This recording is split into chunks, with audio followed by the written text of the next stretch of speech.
Video, but it's been a really long day. I put antifreeze in the radiator and in this Synergy drive, which takes Prius antifreeze in here and it stores it down there, and it has a bleeder valve here that you can bleed it out and run it back into there.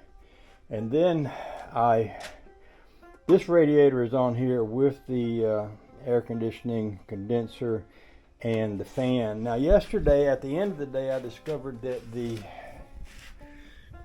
storage tank for the radiator on this one is broken. And actually the body of this thing was also broken in shipment. But I repaired the body, put it on there. When I discovered that this was broken, I decided that it's way too much trouble to get that back out of there. And the fan was working, so I put a Sprite bottle, a drink bottle, on it to use as an overflow tank, which isn't that unusual. I run a bottle like that on the Rambler. I think that one's in an oil can, and I run a Coke bottle on the rat rod. So I mean, basically an overflow tank is pretty easy to make out of anything that will hold water. But this is going to need something a little heavier, so I went online last night and I ordered a little aluminum bottle, and it's supposed to be here tomorrow. I'm going to put that on. But I went ahead and bled the radiator, and I was watching to see the fan come on, and I never did, and that bothered me. Because then I got to wondering if the fan itself wasn't bad. So I had a heck of a time getting the fan unplugged, and I ran a wire in there to the fan, a hot wire, straight wire, and I got it to run. And then I did the same thing on the other fan. There's two fans back in there. And then I cleaned up the ends real good.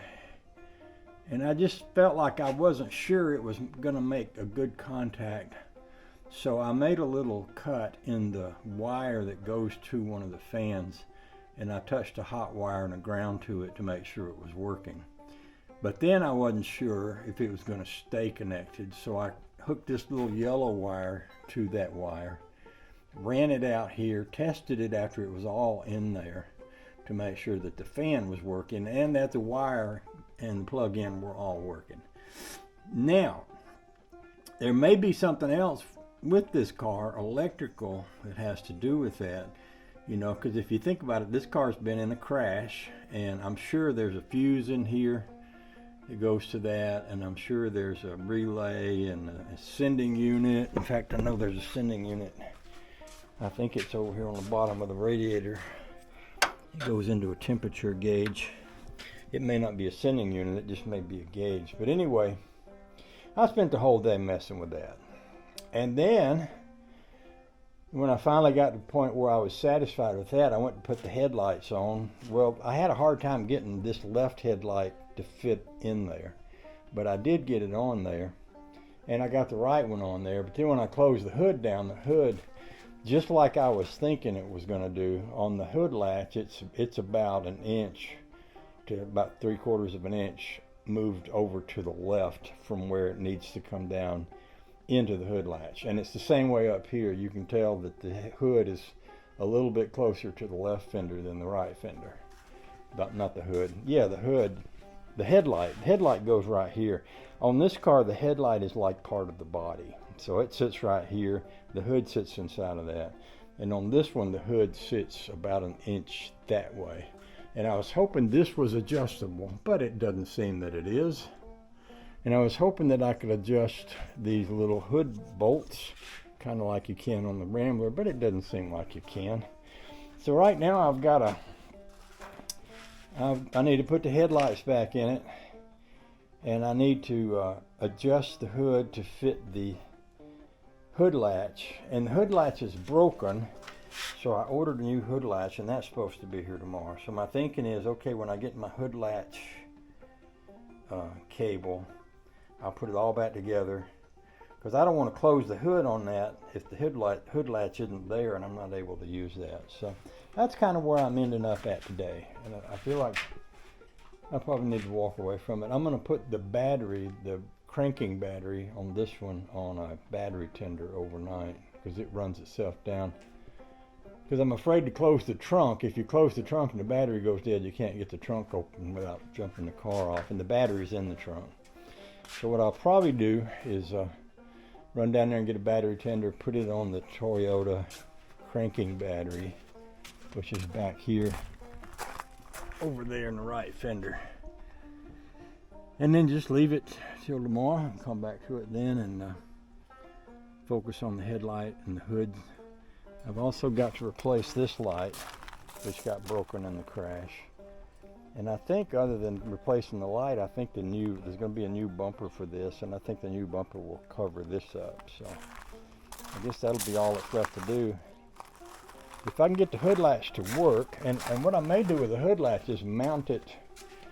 I may drill a hole and move it over a little bit to the right, because it comes down, the hood comes down right there, and it needs to come down right where my finger is. So it comes down there instead of there. So it's not off by much, but that'll be for tomorrow.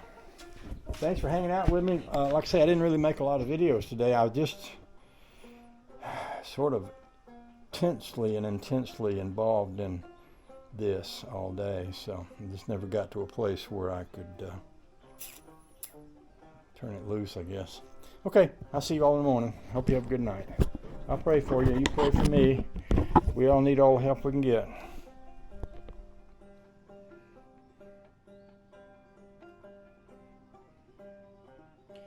So I haven't been making a lot of videos basically because I've been working a lot and haven't really taken the time that it takes to make the videos. But I'll show you what I've been working on most recently. The hood latch on this car. I'm actually laying down so that I can show you this. If you look up in there, you see that silver bar that's right there. I just put my flashlight on it. It goes down in this notch. It's right here. Now this part right here is the part that you reach under the hood and pull up in order to release the hood the final way. But there's a secondary latch inside of here, and when this hits that latch, it pushes that latch down, and another latch comes over the top and fastens that all the way down.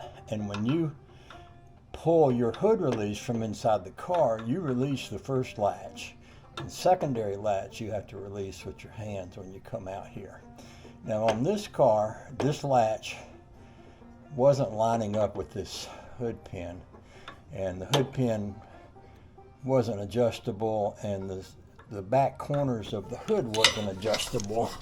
So the only thing left for me to do was to move the hood latch, which I did. Now I'm going to prop the hood up so that I can show you the hood open.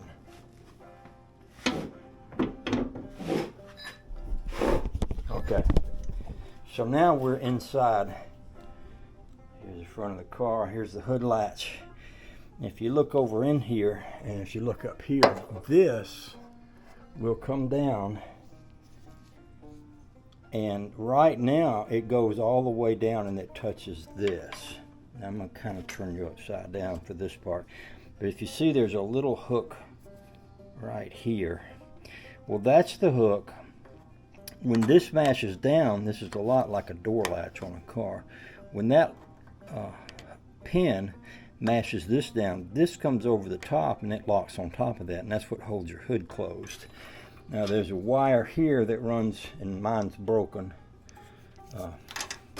but I'll be getting a new one, and that runs up underneath there, and when you pull that wire, that opens this latch, which is spring loaded, and then you can come out here and you can move this latch to release the final latch so that you can lock the hood. Now the way I moved that was I made the holes on either side bigger, and then I moved the latch over. In fact, if you look right here, you see where that bolt is, and you see where the screw used to be, right on the back side of that right there. And same thing over here, you'll see here's the hole, the old hole sticking out, and I made the hole bigger so that I can move the latch over.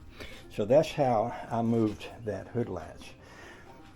Now what's going to happen, I'm about to do this next, and I will be coming back later to reconnect the new line, but what's going to happen is when I put the headlights on this car, instead of, I said the other day, and it's almost like in the old days you would have had fenders, but now you've got headlights instead of fenders. So when I put this hood down, and I'm not going to latch it, I'm just going to let it fall into place. So when I bring these fenders over here,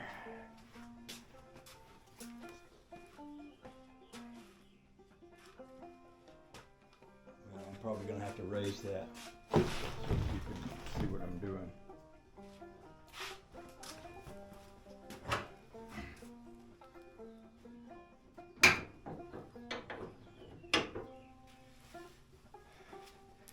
Okay, so there's a hole here, right there, that the top of that is going to go into. In fact, this is a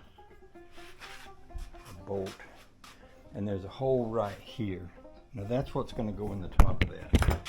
So I'm going to bring, and it has to go in there kind of at a certain way.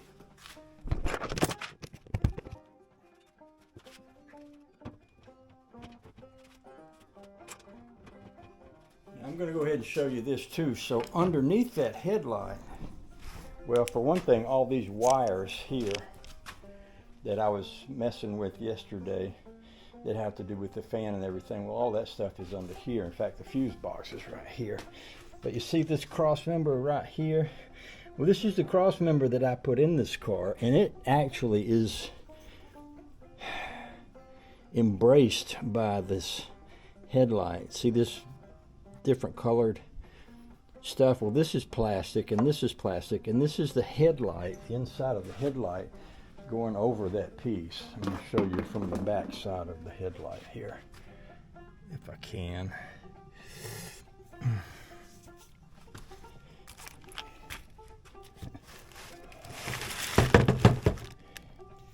So that cross member would go right here underneath the car. So now I'm going to take this one over there, this headlight. I'm going to do the same thing. Now it's a little tighter fit. I had to kind of wrestle it the other day to get it to go in over here, but I did get it into place. By the way, I will want to come back and hook up all these lights that are down here.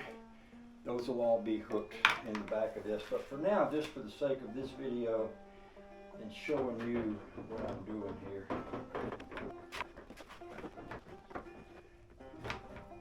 need to grab my tool. I got a tool that I use to prise that into place.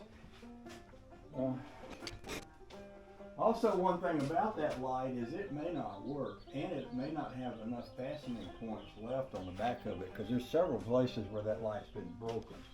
But I'm going to try to make it work anyway. And I want to get it on there so we can look at how the hood fits also.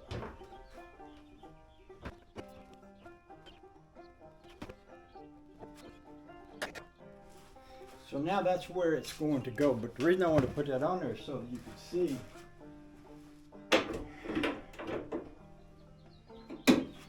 when this hood comes down,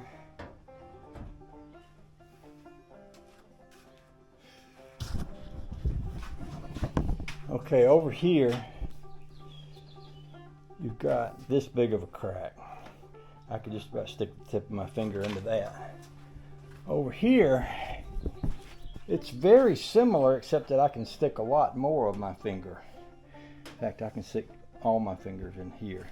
And that gets back to what I was telling you. This hood sits that way a little bit, and you can tell it right here in these lights. Now, maybe that I can scooch these lights over a little once I figure out how they're mounted, which I haven't done yet. But I did want to show you that because that is an issue that we're probably not going to be able to fix. And you could take it to a body shop, I'm sure, spend a lot of money to fix it. But I'm willing to bet by the things David has already said that if he can get this car to run and drive and he can use it, that's what he wants to do. He's not trying to build it to be just a perfect little car. So anyway, now that I've showed you that, I'm going to take the headlights back off. I'm going to hook the light bulbs up into them and I'm going to put it back. And then we're going to probably go back and work on the back light because that needs to be replaced, and we've got a new light for it. So I'm going to turn y'all off for now and I'll be back.